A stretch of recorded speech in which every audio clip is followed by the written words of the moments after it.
I'm Ryan. Welcome back to the Sound Project.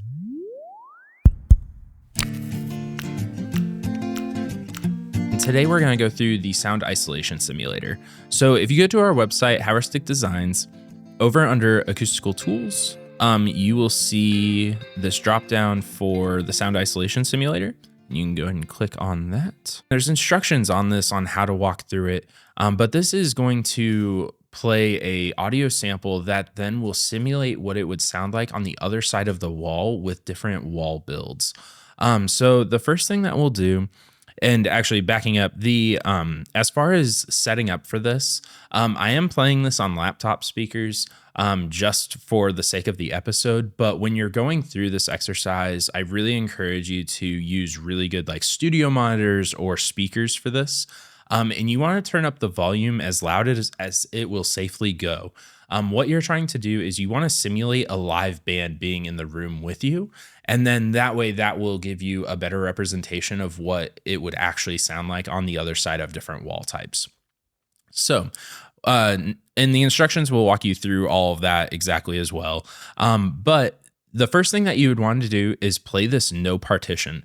This no partition audio sample is just to give you a baseline of what the audio sounds like just in general. That way you know kind of what to expect on how it actually sounds different when you're comparing it to how it sounds with different wall types. So we'll go ahead and play this no partition sample. It's all been past, no more time to get back home.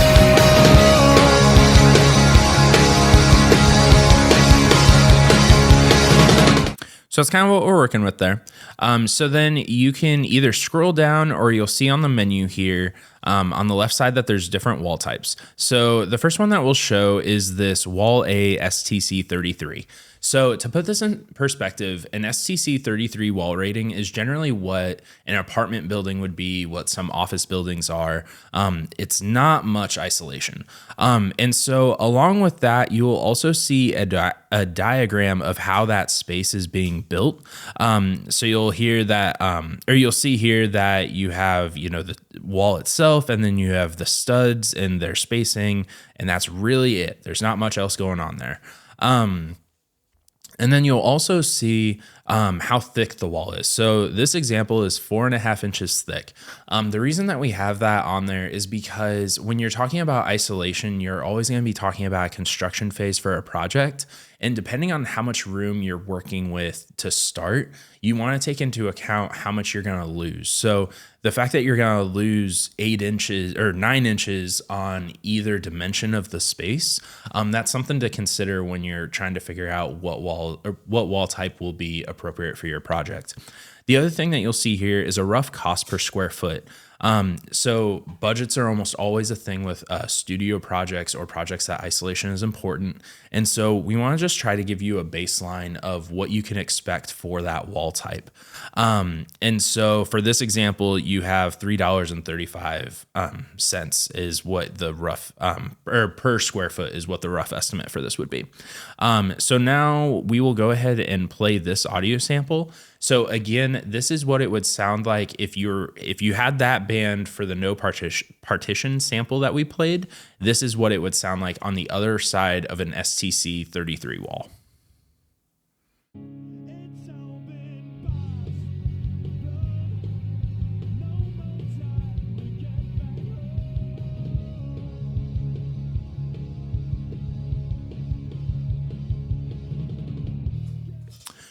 So as you heard in that audio sample, and again, like I really want to stress the fact that like when you play that no partition, you want to simulate as if you were in the room with a live band.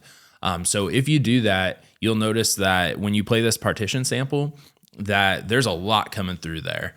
So if you're in, a recording studio, or if you're in a space that you're in a live room and then there's an office building or something right next to you, or like you're in the same building, but the room next to you is an office or something, like you're not going to be able to work both of those at the same time. There's a lot of studios that we've done that are in maybe a strip mall kind of situation. And this is something that if they have STC 33 walls, that's not going to fare very well for the other businesses.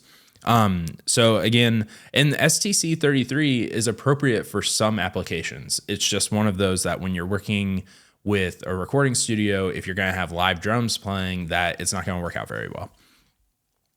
I'm going to go ahead and so we have multiple versions here. So again, you can click through these.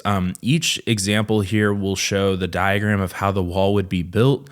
Again, the wall thickness, and the wall thickness is going to be, again, how much is coming off from the other side of the wall. Earlier, I had mentioned that it would take off 9 inches, and that's more so if you're doing like a room within a room, that it would take that off from like the existing walls. But what this is showing is just from the other, like whatever room is next door, from that wall to your wall is going to be, in this example, 4.75 inches. And then again, you have the cost per square foot. We do update this from time to time, but obviously the cost per square foot can vary depending on, price of materials at any given time. Obviously during the pandemic, like cost for materials went up quite a bit. So there are times where these aren't 100% accurate. And it's also going to vary depending on what part of the region you're in. But we do try to keep these up to date as much as we can. And then again, lastly, you'll have the actual STC number. So we just went through the STC 33. Now I'm going to go ahead and skip down to the STC 60. So where I mentioned that STC 33 is generally what is going to be used if you're like in an apartment or in an office building or something like that. STC 60 is what is going to be this is generally the baseline minimum that would be required for like a commercial grade studio.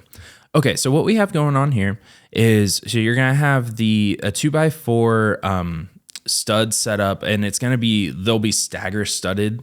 And then you'll have a resilient channel going over that. And then you'll have gypsum and then insulation in between there, fiberglass insulation. So with this, you're looking at like an 8-inch wall thickness compared to the 4.5 that we were looking at with the STC 33.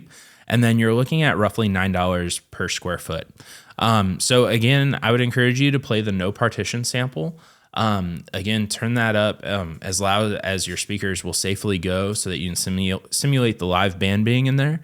And then this is what it would sound like on the other side of an STC 60 wall.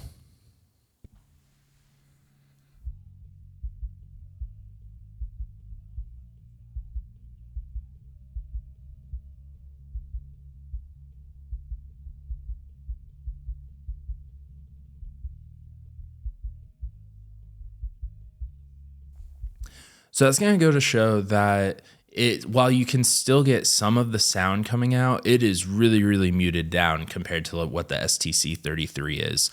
And so this is something and it's not only the sound going out of your space, but it's also the sound coming in. So there have been times that we've had people reach out to us about doing a studio and like within their house, and their house is right next to train tracks or right near a helicopter field and things like that.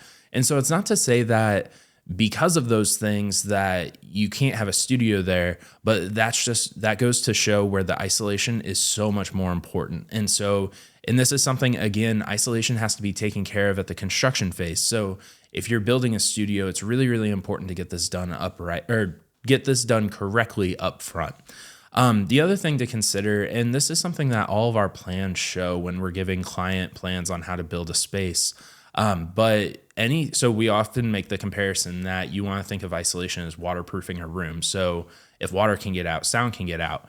And this is something that if you go and punch a hole in the wall for, an outlet or for a light switch or anything like that, or HVAC ductwork, all of those things are going to impact the isolation. So there are techniques that we discuss, as a project continues forward through construction, that if you follow certain procedures, then you're able to still maintain that high level of isolation, but still getting your outlets, your wall plates, things like that in the space.